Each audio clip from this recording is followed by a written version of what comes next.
اور اگر فلاں شخص نوافل ادا کرے گا تو میں بھی نوافل پڑھوں گا۔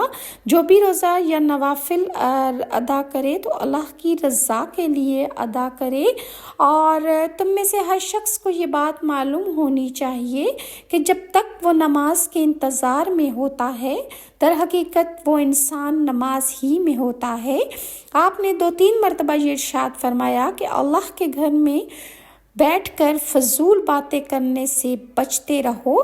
پھر آپ نے 3 مرتبہ یہ ارشاد فرمایا، خبردار تم میں سے کوئی بھی ہرگز اس مبارک مہینے کو فضول نہ گزارے، جب تک چاند نہ دیکھ لو اس وقت تک روزہ رکھو۔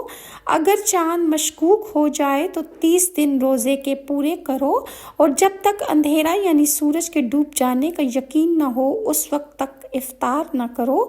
اور شیر خدا حضرت علی مرتضیٰ رضی اللہ